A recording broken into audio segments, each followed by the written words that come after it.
Power ಕೆಫೆಯಲ್ಲಿ ಮೊದಲ story ರಾಜ್ಯ ರಾಜಕೀಯದಲ್ಲಾಗ್ತಾ ಇರುವಂತ ಡೆವಲಪ್ಮೆಂಟ್. ಅದರಲ್ಲೂ ರಾಜ್ಯ ಕಾಂಗ್ರೆಸ್ನಲ್ಲಿ ಸೆಪ್ಟೆಂಬರ್ ಕ್ರಾಂತಿ ಕ್ರಾಂತಿ ಆಗುತ್ತೆ ಅಂತ ಹೇಳಿ ರಾಜಣ್ಣ ಅವರು ಹೇಳಿದ್ರು. ಆದರೆ ಆ ಕ್ರಾಂತಿ ಅಂದ್ರೆ ಆಗಸ್ಟ್ ಕ್ರಾಂತಿ ಮೊದಲೇ ಶುರುವಾಗ್ಬಿಟ್ಟಿದೆ. ಕಾಂಗ್ರೆಸ್ನಲ್ಲಿ ಕಂಪನ ಶುರುವಾಗಿದೆ. KN ರಾಜಣ್ಣ ಅವರು ಕಿಕ್ಔಟ್ ಆದ್ರು ನೆನೆ. ಶೀಘ್ರದಲ್ಲೇ ಅವರು ಹೈಕಮಾಂಡ್ ನಾಯಕರನ್ನ ಭೇಟಿ ಮಾಡ್ತಾರಂತೆ. ಷಡ್ಯಂತ್ರ ಅಡಗಿದೆ, ಷಡ್ಯಂತ್ರ ನಡೆದಿದೆ ಅಂತ ಹೇಳಿ KN ರಾಜಣ್ಣ ಅವರು ಆರೋಪ ಮಾಡ್ತಾ ಇದ್ದಾರೆ. ಆ ಷಡ್ಯಂತ್ರದಿಂದಲೇ KN ರಾಜಣ್ಣ ತಲೆದಂಡ ಆಯ್ತಾ? ಶೀಘ್ರದಲ್ಲೇ ಹೈಕಮಾಂಡ್ ನಾಯಕರನ್ನ ಭೇಟಿ ಮಾಡ್ತೀನಿ ಅಂತ ಹೇಳ್ತಾ ಇದ್ದಾರೆ. ಸಚಿವರು ಶಾಸಕರ ಜೊತೆ ಹೈಕಮಾಂಡ್ ಭೇಟಿಗೆ ಪ್ಲಾನ್ ಮಾಡ್ಕೊಳ್ತಾ ಇದ್ದಾರೆ. ನನ್ನ ವಜಾ ವಿಚಾರದಲ್ಲಿ ದೊಡ್ಡ ಷಡ್ಯಂತ್ರ ಆಗಿದೆ ಹೀಗಂತ ಪರೋಕ್ಷವಾಗಿ DK ಶಿವಕುಮಾರ್ ವಿರುದ್ಧ ರಾಜಣ್ಣ ಅವರು ಕೆಂಡ ಕಾರ್ತಾ ಇರೋದು. ಎಲ್ಲ ಡೆವಲಪ್ಮೆಂಟ್ ಆದಂತಹ ಸಂದರ್ಭದಲ್ಲಿ KN ರಾಜಣ್ಣ ಅವರು ಬಂದು ಮಾತನಾಡ್ತಾರೆ ಮಾಧ್ಯಮದವರೊಂದಿಗೆ.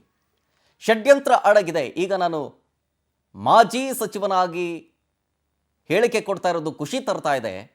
ಆದರೆ ಈ ಎಲ್ಲ ಬೆಳವಣಿಗೆಗಳ ಹಿಂದೆ ಒಂದು ಷಡ್ಯಂತ್ರವೇ ಅಡಗಿದೆ, ರಾಜಕೀಯ ಪಿತೂರಿ ಅಡಗಿದೆ. ಯಾರ್ಯಾರು ಏನೇನು ಮಾಡಿದ್ದಾರೆ ನನಗೆ ಗೊತ್ತಿದೆ. ಆದರೆ ನನ್ನ ಮೇಲೆ ತಪ್ಪು ಅಭಿಪ್ರಾಯ ಹೈಕಮಾಂಡ್ ನಾಯಕರಿಗೆ ಬಂದಿದೆ. ಅದನ್ನು ತಿಳಿಸ್ಬೇಕು, ಅದನ್ನು ಮನವರಿಕೆ ಮಾಡಿಕೊಳ್ಬೇಕು. ಆ ಪ್ರಯತ್ನ ಆಗುತ್ತೆ. ನಾನು ಹೈಕಮಾಂಡ್ ನಾಯಕರನ್ನ ಭೇಟಿ ಮಾಡ್ತೀನಿ ಅಂಥೇಳಿ KN ರಾಜಣ್ಣ ಅವರು ಹೇಳಿದರು.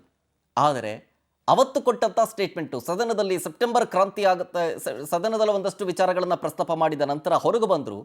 ಮಾಧ್ಯಮದವರ ಮುಂದೆ ಒಂದು ಬಾಂಬ್ ಸಿಡಿಸ್ತಾರೆ. ಸೆಪ್ಟೆಂಬರ್ ಕ್ರಾಂತಿ ಆಗುತ್ತೆ, ಕಾದು ನೋಡ್ತಾ ಇರಿ ಅಂತ ಭವಿಷ್ಯವನ್ನ ನುಡಿದಿರ್ತಾರೆ. ಆದರೆ ಸೆಪ್ಟೆಂಬರ್ ಕ್ರಾಂತಿಯ ಬಗ್ಗೆ ಭವಿಷ್ಯವನ್ನ ನುಡಿದಂತಹ KN ರಾಜಣ್ಣ ಅವರ ರಾಜಕೀಯ ಭವಿಷ್ಯ ಒಂದು ರೀತಿಯಾಗಿ ಅಲ್ಲೋಲ ಕಲ್ಲೋಲ ಸೃಷ್ಟಿಯಾಗಿದೆ ಅಂತ ಹೇಳಬಹುದು. ಸೆಪ್ಟೆಂಬರ್ ಕ್ರಾಂತಿಗೂ ಮುನ್ನ ಆಗಸ್ಟ್ ಕ್ರಾಂತಿ ರೀತಿ ಆಗೋಯ್ತು. ಹಾಗಾದರೆ ಈ ಎಲ್ಲ ವಿಚಾರಕ್ಕೆ ಸಂಬಂಧಪಟ್ಟಂತೆ ಸಿದ್ದರಾಮಯ್ಯನವರನ್ನ ಭೇಟಿ ಆಗ್ತಾರೆ KN ರಾಜಣ್ಣ ಅವರು. ಹೊರಗೆ ಬಂದು ರಿಯಾಕ್ಷನ್ ಕೊಡ್ತಾರೆ ತಮ್ಮ ವಜಾ ಆಗಿರೋ ವಿಚಾರಕ್ಕೆ ಸಂಬಂಧಪಟ್ಟಂತೆ. ಏನೇನು ಮಾತಾಡಿದ್ರು ಅದರ ಬಗ್ಗೆ ಬನ್ನಿ ತೋರಿಸ್ತೀನಿ. ಜಾರಕಿಹೊಳಿ ಅವರು, ನಮ್ಮ ಚಲವಣ್ಣವರು ಮತ್ತು ನಮ್ಮ ಸುಧಾಕರ್ ಅವರು ಮತ್ತು ಇತರ ಎಲ್ಲ ಶಾಸಕ ಮಿತ್ರರು ಕೂಡ ನಾವು ನಮ್ಮ ನಸೀರ್ ಸಾಹೇಬರು ಆದಿಯಾಗಿ ನಾವೆಲ್ಲರೂ ಕೂಡ ಸಾಹೇಬರನ್ನ ಭೇಟಿ ಮಾಡಿ ಅವರಿಗೆ ಧನ್ಯವಾದಗಳನ್ನು ಅರ್ಪಿಸಿದ್ದೇನೆ. ಈ ಒಂದು ಸಂದರ್ಭ ಇವತ್ತು ನಾನು ಮುಖ್ಯಮಂತ್ರಿಗಳು ಸ್ಟೇಟ್ಮೆಂಟ್ ಮಾಡಿದ್ಮೇಲೆ ನಾನು ಒಂದು ಸ್ಟೇಟ್ಮೆಂಟ್ ಮಾಡಬೇಕು ಅಂತ ಇದ್ದೆ. ಆದ್ದರಿಂದ ಮುಖ್ಯಮಂತ್ರಿಗಳು ಸ್ಟೇಟ್ಮೆಂಟ್ ಮಾಡದೇ ಇರೋದ್ರಿಂದ ನಿಮ್ಮನ್ನು ಕೂಡ ಕುತೂಹಲ ಇರಬಾರ್ದು, ನಾನೇನು ಹೇಳಬಹುದಾಗಿದೆ ಅಂತಕ್ಕಂಥದ್ದನ್ನೇ ಈಗಲೇ ಹೇಳೋಣ ಅಂತೇಳಿ ನಿಮ್ಮ ಮುಂದೆ ಬಂದು ನಿಂತಿದ್ದೇನೆ.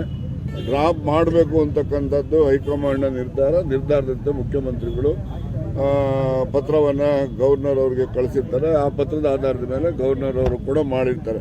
ಇದು ನಮ್ಮ ಪಕ್ಷದ ತೀರ್ಮಾನ. ಈ ಪಕ್ಷದ ತೀರ್ಮಾನ ಇರೋದ್ರಿಂದ ಇದನ್ನು ನಾವು ಪಕ್ಷದ ಹೈಕಮಾಂಡ್ನ ಯಾರು ಪ್ರಶ್ನೆ ಮಾಡತಕ್ಕಂಥದ್ದು ಸಾಧು ಅಲ್ಲ ಈ ಸಂದರ್ಭದಲ್ಲಿ. ಅದಕ್ಕೋಸ್ಕರ ನಾವು ಅವರಿಗೆ ಯಾವುದೇ ರೀತಿಯ ಮುಜುಗರ ಹೈಕಮಾಂಡ್ಗೆ ಆಗಬಾರ್ದು ಅಂತಕ್ಕಂಥ ದೃಷ್ಟಿಯಿಂದ ಯಾವುದೇ ವಿವರಗಳನ್ನು ಕೂಡ ನಾನು ಹೇಳಲಿಕ್ಕೆ ಹೋಗೋದಿಲ್ಲ. ಈ ಒಂದು ರಾಜೀನಾಮೆ ಅಥವಾ ವಜಾ ಮಾಡಿರ್ತಕ್ಕಂಥದ್ದು ಅಥವಾ ಕೈ ಬಿಟ್ಟಿರ್ತಕ್ಕಂಥದ್ದು ಯಾವುದೇ ಪದ ನೀವು ಹೇಳಿದ್ರೂ ಕೂಡ, ಆದರೆ ಇದ್ರ ಹಿಂದೆ ಒಂದು ದೊಡ್ಡ ಷಡ್ಯಂತ್ರ ಪಿತೂರಿ ಎಲ್ಲ ಇದೆ. ಈ ಪಿತೂರಿ ಷಡ್ಯಂತ್ರ ಯಾರು ಮಾಡಿದ್ದಾರೆ, ಏನು ಮಾಡಿದ್ದಾರೆ, ಏನೇನು ನಡೆದಿದೆ, ಎಲ್ಲೆಲ್ಲಿ ಯಾವ ಮುಖಂಡಗಳ ಜೊತೆ ಏನೇನು ನಡೆದಿದ್ದಾವೆ ಅವೆಲ್ಲವನ್ನು ಕೂಡ ಕಾಲ ಬಂದಾಗ ನಾನು ತಿಳಿಸ್ತೇನೆ. ನಮ್ಮ ಜೊತೆಯಲ್ಲಿ ಹಿರಿಯ ಸಚಿವರಾಗಿರ್ತಕ್ಕಂಥ ಸತೀಶ್ ಜಾರಕಿಹೊಳಿ ಅವರು ನಮ್ಮ ಡೀಟೇಲ್ಸ್ ಕೊಡ್ತಾರೆ ಇದ್ರ ಬಗ್ಗೆ ನಮ್ಮ ಪ್ರತಿನಿಧಿ ರೂಪೇಶ್ ಬೈಂದೂರು ಲೈವ್ನಲ್ಲಿ. ರೂಪೇಶ್, KN ರಾಜಣ್ಣ ಅವರು ಈ ಹಿಂದೆ ಸೆಪ್ಟೆಂಬರ್ ಕ್ರಾಂತಿ ಆಗುತ್ತೆ ಅನ್ನುವಂಥ ಸ್ಟೇಟ್ಮೆಂಟ್ ಕೊಟ್ಟಿದ್ರು. ಈಗ ಆ ಸೆಪ್ಟೆಂಬರ್ ಕ್ರಾಂತಿ ಇವರಿಗೆ ಉಲ್ಟಾ ಹೊಡಿತಾ ಅಂತ? ಯಾಕಂತ ಹೇಳಿದ್ರೆ ರಾಜ್ಯ ರಾಜಕಾರಣದಲ್ಲಿ ಸದಾ ಸಂಚಲನದಲ್ಲಿ ಇರ್ತಕ್ಕಂಥವ್ರು KN ರಾಜಣ್ಣ. ಯಾಕಂತ ಹೇಳಿ ಒಂದಿಷ್ಟು ಹೇಳಿಕೆಗಳು ಪಕ್ಷಕ್ಕೆ ಮುಜುಗರ ಮಾಡಿದ್ರೆ, ಮತ್ತೊಂದಿಷ್ಟು ಹೇಳಿಕೆಗಳು DK ಶಿವಕುಮಾರ್ ಮುಜುಗರ ಮಾಡಿತ್ತು. ಸ್ವತಃ ಸಿದ್ದರಾಮಯ್ಯನವರು ಒಂದಿಷ್ಟು ಹೇಳಿಕೆಗಳು ಮುಜುಗರ ಉಂಟು ಮಾಡಿತ್ತು. ಹೀಗಾಗಿ ಮತಗಳ್ಳತನದ ಮೇಲೆ ಆರೋಪಗಳನ್ನು ಮಾಡಿದ್ರು. ಹೀಗಾಗಿ ಮತಗಳ್ಳತನದಲ್ಲಿ ನಮ್ಮದು ಕೂಡ ಲೋಪ ಇದೆ ಅಂತ ಹೇಳೋದ್ರ ಮೂಲಕವಾಗಿ ರಾಹುಲ್ ಗಾಂಧಿಗೆ ವಿರುದ್ಧವಾಗಿ ಮಾತಾಡೋದಂತಾಯಿತು. ಅವತ್ತು ರಾಹುಲ್ ಗಾಂಧಿ ಕಾರ್ಯಕ್ರಮಕ್ಕೆ ಮುನ್ನ ಯಾಕಂತ ಹೇಳಿದ್ರೆ ಫ್ರೀಡಮ್ ಪಾರ್ಕ್ ಎಲ್ಲ ಎಂಟ್ರಿ ಆಗ್ತಾ ಇದ್ರು. ಈ ಸಂದರ್ಭದಲ್ಲಿ ಮಾಡಿದ್ದು ಲೈಟ್ ಅಂಡ್ ಹೋಟೆಲ್ ಪ್ರಶ್ನೆಗಳು ಕೇಳ್ತಾರೆ. ಸರ್, ರಾಹುಲ್ ಗಾಂಧಿ ಮತದಾನ ಸಂಬಂಧಪಟ್ಟಂತ ಆರೋಪ ಮಾಡ್ತಿದ್ದಾರೆ ಅಂತ ಹೇಳಿದ್ರೆ ಆ ಸಂದರ್ಭದಲ್ಲಿ ನಮ್ಮದು ಕೂಡ ಆ ಲೋಪ ಇದೆ ಅಂತೇಳಿ ಹೇಳೋದ್ರ ಮೂಲಕ ಆ ವಿಚಾರವನ್ನು ಪ್ರಸ್ತಾಪ ಮಾಡೋ ಅಗತ್ಯ ಇರಲಿಲ್ಲ.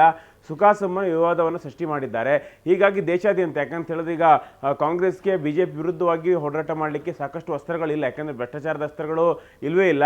ಹೀಗಾಗಿ ಈ ಅಸ್ತ್ರವನ್ನು ಬಳಸಿಕೊಂಡು ಚುನಾವಣಾ ಅಕ್ರಮ ಆಗಿ ಅಂತ ಬೆಳೆಸ್ಕೊಂಡು ಮುಂದಿನ ಚುನಾವಣೆಗೆ ಸಿದ್ಧತೆಗಳನ್ನು ಕಾಂಗ್ರೆಸ್ ಮಾಡ್ಕೊಳ್ತಾ ಇದೆ. ಈ ಸಂದರ್ಭದಲ್ಲಿ ಒಬ್ಬರು ತಮ್ಮದೇ ಪಕ್ಷದ ಸಚಿವರುಗಳು ಈ ರೀತಿ ಹೇಳಿಕೊಟ್ರೆ ಹೇಗೆ ಅಂತೇಳಿ ರಾಹುಲ್ ಗಾಂಧಿ ಅವರು ಕೆಂಡಾಮಂಡಲಾಗಿದ್ದಾರೆ. ಹೀಗಾಗಿ ರಾಜೀನಾಮೆಯನ್ನು ಅವರು ಕೊಟ್ಟರೂ ಕೂಡ ಇಲ್ಲಿ ಇಲ್ಲಿ CM ಮೂಲಕವಾಗಿ ಡಿಸ್ಮಿಸ್ ಅನ್ನು ಮಾಡಿ ಅಂತೇಳಿ, ರಿಮೂವ್ ಅಂದರೆ ಅವ್ರನ್ನ ವಜಾಗೊಳಿಸಿ ಅಂತ ಸೂಚನೆ ಕೊಟ್ಟಿದ್ದೆ, ಅದರಂತೆ ವಜಾಗೊಳಿಸಲಾಗಿದೆ.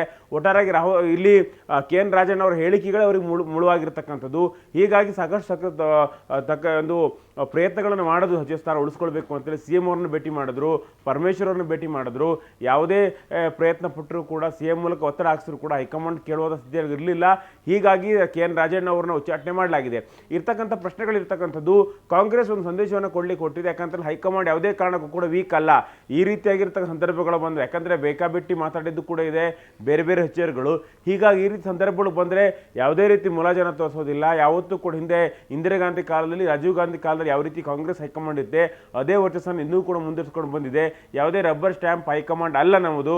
ಹೀಗಾಗಿ ರಾಜ್ಯ ನಾಯಕರಿಗೆ ಎಲ್ಲರಿಗೂ ಕೂಡ ಎಚ್ಚರಿಕೆಯನ್ನ KN ರಾಜಣ್ಣ ಮೂಲಕ ಕೊಡ್ತಾ, ಯಾವುದೇ ರೀತಿ ಈ ರೀತಿಯಾಗಿ ಪಕ್ಷದ ವಿರುದ್ಧ ಮಾತಾಡೋದು, ಸರ್ಕಾರದ ವಿರುದ್ಧ ಮಾತಾಡೋಕೆ ಸಂದರ್ಭ ಬಂದರೆ ನಿಮ್ಮನ್ನು ಕೂಡ ಡಿಸ್ಮಿಸ್ ಮಾಡಿ ಕೂಡ ನಾವು ಹೆಸೋದಿಲ್ಲ ಅಂತೇಳಿ ಒಂದು ಸಂದೇಶವನ್ನು ರವಾನಿಸಿದೆ.